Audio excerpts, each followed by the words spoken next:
barbershop conversation, guys. Feel free, hit the subscribe button. Don't forget to join the Patreon. I did some really good videos, and I genuinely believe that we all can benefit from them. I read an article by Boxing Scene earlier this morning, a couple hours ago. It was actually the first thing I woke up and read this morning, coincidentally. Someone sent it to me.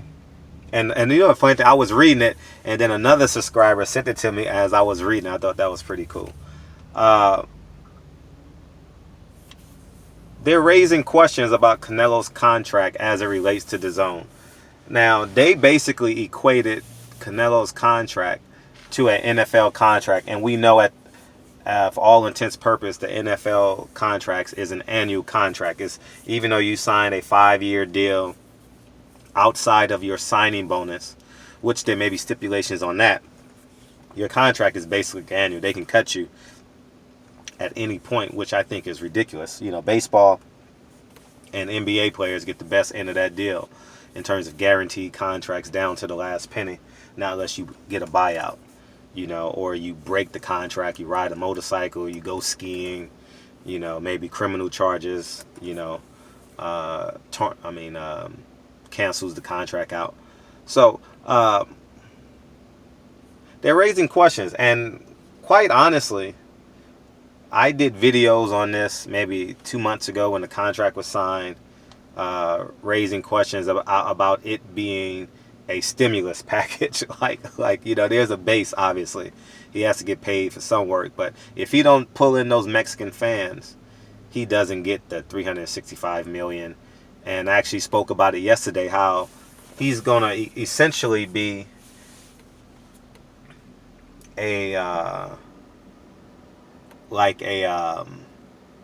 how can I simplify this?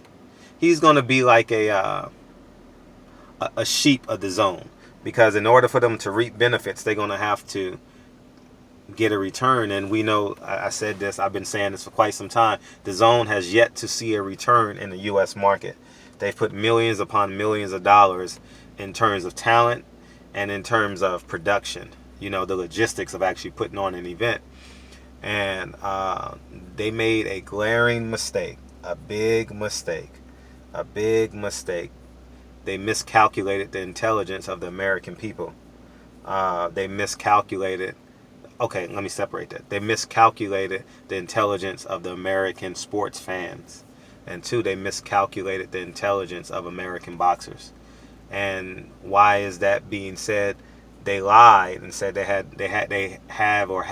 an abundance of money, and we have yet to see a $5 million contract, a $10 million contract, a $4 million contract. You know, all these guys that they have signed are basically getting $500,000 a fight. See, they tell you the total numbers of contracts. Like I got $1 million from DAZN. Well, it may be for 4 fights.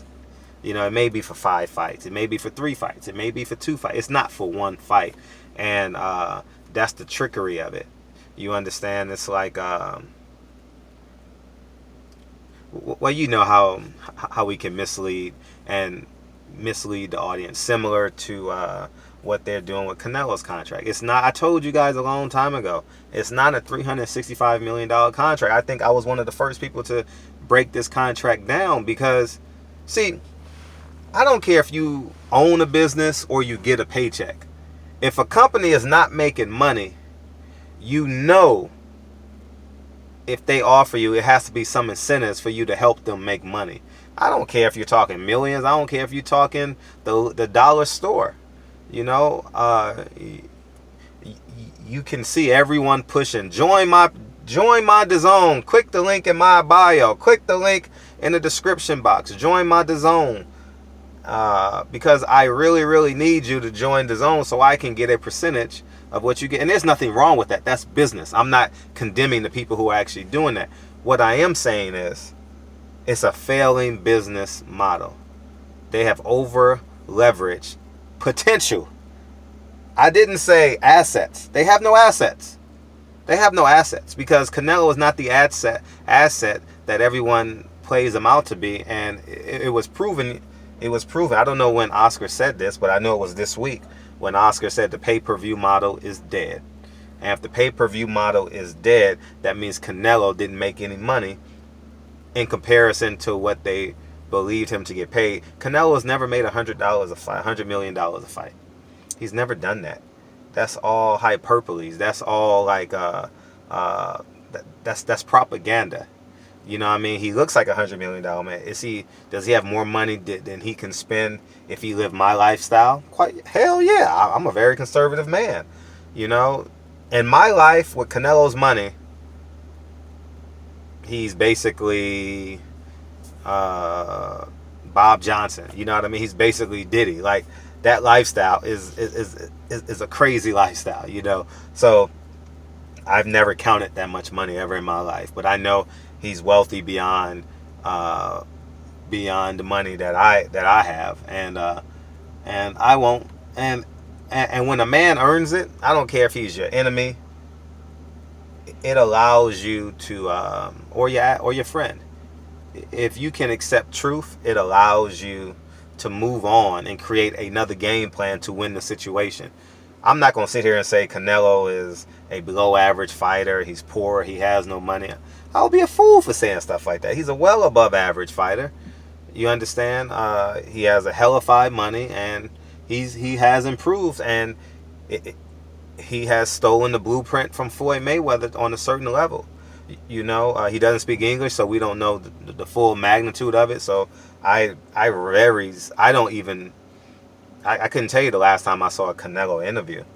You know, like for real. You know, sometimes it goes on my timeline on Instagram, but in terms of clicking it, I have no desire to click it because I don't understand what he's saying. So I'll say this. They're in trouble. Getting back to the Boxing Scene article, DAZN will be in charge of Canelo's career moving forward. And you know, it gets more murky, whichever word you want to use, as things develop. David Lemieux had to pull out of his fight because of dehydration. I'm uncertain of what weight they fought at, 160 or 168. Maybe it was a catch weight. Uncertain of that. But he had to pull out.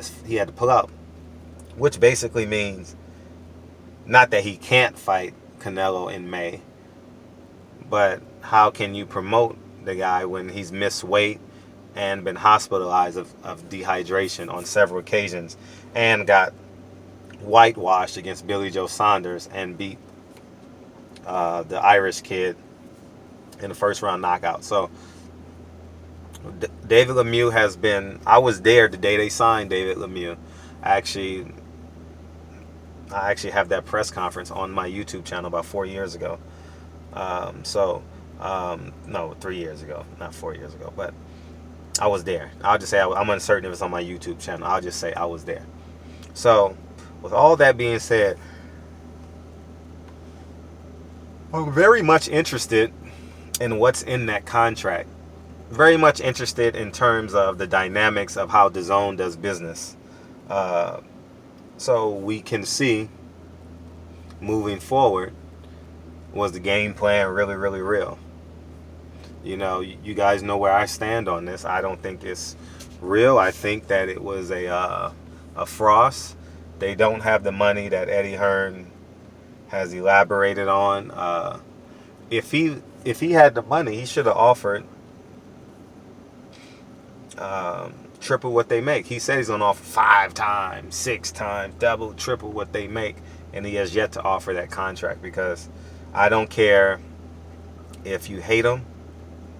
Business is business, and if someone is going to offer you 5 times your worth, 3 times your worth, you're going to take them up on it, and you're going to have a Trump-type contract. So when you get out of it, you get everything that you're supposed to get within the confines of you guys doing business.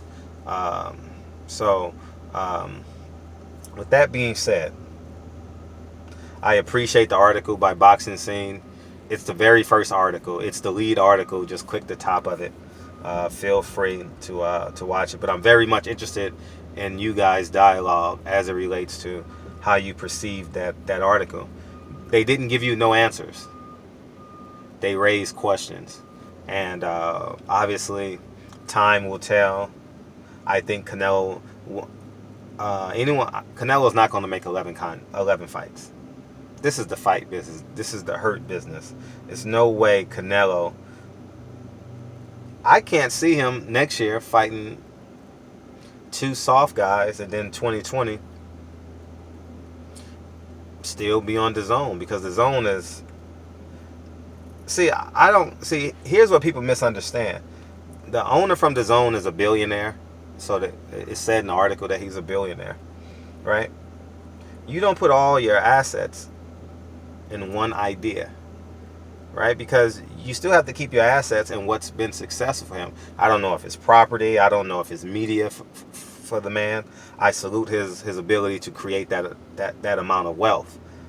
I have no idea how he created his wealth. I haven't really done no intrusive journalism as it relates to who he is. And so feel free to put in the comment section as to who he is, the owner. I don't even know his name. I've just seen pictures of him. And it's very intriguing how people misinterpret, well, he's a billionaire, he can support. It doesn't work that way. If you have a failing business, you cut it off. It's like a cancer. You go to the hospital and you get the tumor removed. A failing business is basically a financial tumor. That's simply what it is. And you don't want to be bothered with it. So and sometimes it's a passion project where you just feel compelled in your heart. But then when it starts leaking, it's kind of like your 64 Impala that your auntie, uncle, your brother, your sister have in his garage. You know, at some point, you got to realize that it's a 64 Impala, right? It's 50 years old. You know, you're going to have to do something with it. You know, it's no matter what you say or do, it's still 50 years old. So there are going to be problems unbeknownst to you. That's going to be a consistent theme in that car, especially if you have the original parts in it. And that could be DAZN to the $1 billion owner. So hopefully you guys understood my analogy. But I don't have any answers for you in this video. But they are raising a lot of questions. And these are the questions that I raised a month and a half ago, 2 months ago, in 2 or 3 of my videos. I'm real interested in their business model.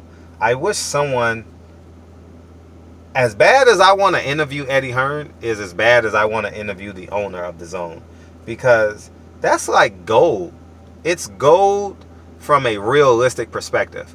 Eddie Hearn is basically, I want to prove you right or prove you wrong because you have been lying. But from a business component, from a business and me wanting to become a better businessman, I would love to interview him and see how he conducts his business as it relates to wanting the success of DAZN and being a competitive contributor in America.